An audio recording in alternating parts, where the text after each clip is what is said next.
अस्सलाम वालेकुम, मैं हूं शफीक एक नई वीडियो के साथ हाज़िर हूं। आज की वीडियो का टॉपिक है, जब हम घर की बात करते हैं, उनके दरवाज़ों की बात करते हैं, तो उनके स्टैंडर्ड साइज़ेस क्या होने चाहिए। आजकल क्या ट्रेंड चल रहा है, जैसे घर का मेन एंट्रेंस का डोर है, उसका साइज़ क्या होना चाहिए।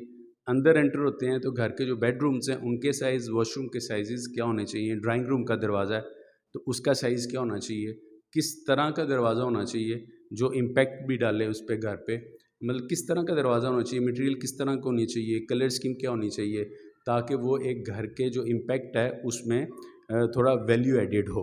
तो अभी मैं आपको दिखाता हूँ। सबसे पहले बात कर लेते हैं कि जो घर का मेन एंट्रेंस है उसका मिनिमम दरवाजे का साइज़ क्या होना चाहिए। जैसे ये है, ये मैं आपको दिखाता हूँ। जैसे ये घर का ये मेन एंट्रेंस डोर है। अब इसकी हाइट की अगर बात करूँ तो हाइट मिनिमम मिनिमम जो है वो 8 फिट होनी चाहिए। उससे ऊपर आप जितना मैक्सिमम जा सकते हैं वो उतना ही उसका इम्पैक्ट अच्छा आएगा। अगर आपके पास जगह है, जैसे ये है, तो ये 9 फिट है। 9 फिट पे इस टाइम ये है, इसका ये मेन एंट्रेंस का डोर। और इसी तरह अगर इसकी विड्थ की बात करें तो मिनिमम पे अगर जाएँ तो मिनिमम मिनिमम 4.5 फिट होना चाहिए मेन एंट्रेंस का डोर। ये मिनिमम की हम बात करते हैं, क्योंकि इससे अगर कम साइज़ में होगा उसका इम्पैक्ट नहीं आएगा मेन एंट्रेंस का। और अगर आपके पास स्पेस है, जगह है, तो फिर आप मिनिमम तो ये 4.5 फिट है, आप 6 फिट तक अगर जाते हैं, 5 फिट तक, 6 फिट तक जाते हैं तो ये आइडियल है। उससे उसका इम्पैक्ट और बढ़ता है। अब देखें जैसे ये है, तो अब ये स्पेस इसके पास इतनी थी, हमारे पास यहाँ से मार्जिन ज़्यादा नहीं है, तो जितनी स्पेस में है आप देखें कि इसका एक वो इम्पैक्ट बनता है। और इसी तरह अगर बात कर रहे हैं वॉशरूम के दरवाजे की। अच्छा, जैसे ये वॉशरूम है, वॉशरूम की बात करें तो वॉशरूम का जो ये पाउडर रूम है, पाउडर रूम का जो मिनिमम डोर है वो कितना होना चाहिए। मिनिमम मिनिमम तो ये 2.5 फिट होना चाहिए। 2.5 फिट से कम अगर होगा तो बिल्कुल वो यूज़लेस हो जाएगा, और इससे ज़्यादा करने की भी इसे ज़रूरत नहीं है। जैसे ये है, ये देखें, ये 2.5 फिट है, 2.5 फिट एनफ है। इससे ज़्यादा पे जाएंगे तो वो फिर जगह ही ज़ाया करने वाली बात है।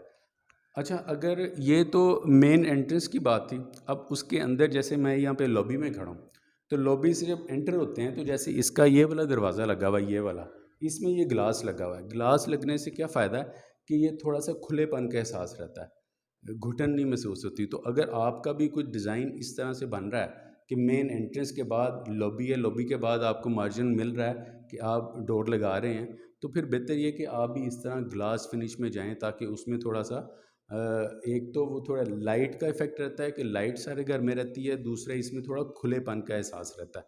तो ये देखें, दरवाजे के जो स्टैंडर्ड हाइट की अगर मैं बात करूं तो हाइट वही है कि मिनिमम मिनिमम आजकल 8 फिट हाइट चल रही है। 8 फिट वो रखें, और ये वाला जो साइज़ है ये कम से कम 5 फिट होना चाहिए, ताकि फिर मेन एंट्रेंस का वो इम्पैक्ट रहेगा। और इसी तरह ड्राइंग रूम की अगर बात करूँ तो ये ड्राइंग रूम है, यहाँ पे चूँकि मार्जिन मिल रहा है तो इसमें देखें ये भी ग्लास डोर के साथ अच्छा इम्पैक्ट दे रहा है। अब चलते हैं ज़रा बेडरूम के, देख लेते हैं बेडरूम का साइज़ क्या होना चाहिए।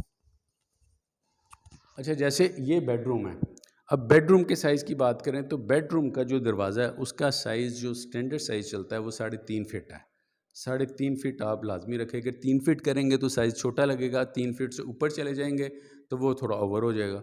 तो मिनिमम और मैक्सिमम इसमें दोनों तरह से अगर बात करूँ तो 3.5 फिट इसका साइज़ आइडियल है बेडरूम के लिए। जैसे अच्छा, अब तो बात हो गई इसकी दरवाज़ों की, बेडरूम के दरवाज़ा, वॉशरूम का दरवाज़ा। और अगर हम, जैसे मैं ये टीवी लाउंज में खड़ा हूँ, लाउंज में खड़ा हूँ तो यहाँ पे अगर कोई खिड़की वगैरह लगती है तो उसका साइज़ क्या होना चाहिए। जैसे ये खिड़की है, ये लाउंज में ये खिड़की लगी हुई है, तो अब इसकी क्या होनी चाहिए हाइट।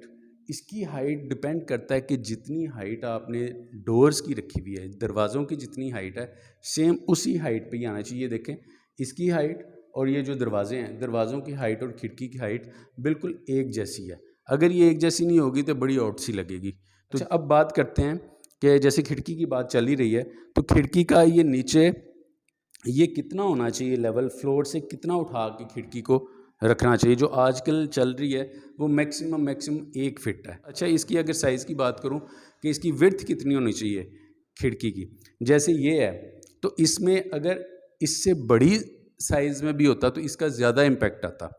आप कोशिश करें कि मिनिमम मिनिमम जो ड्राइंग की या टीवी लाउंज की खिड़की है वो 8 फिट में बने। आइडियल तो ये है कि 8 फिट होनी चाहिए उसकी विड्थ। अच्छा, इन खिड़कियों के साइज़ की बात होगी, ड्राइंग रूम के, टीवी लाउंज के। अब बात करते हैं जैसे ड्राइंग रूम है, ड्राइंग और डाइनिंग अगर इकट्ठा है तो उसमें सेंटर वाली पार्टीशन जो है, जैसे यहाँ पे आप देखें तो सेंटर में फुल पार्टीशन नहीं है, ये ओपन है सारा, और इसको थोड़ा सा वो सेपरेशन के लिए थोड़ा सा ये एलिमेंट क्रिएट किया हुआ है।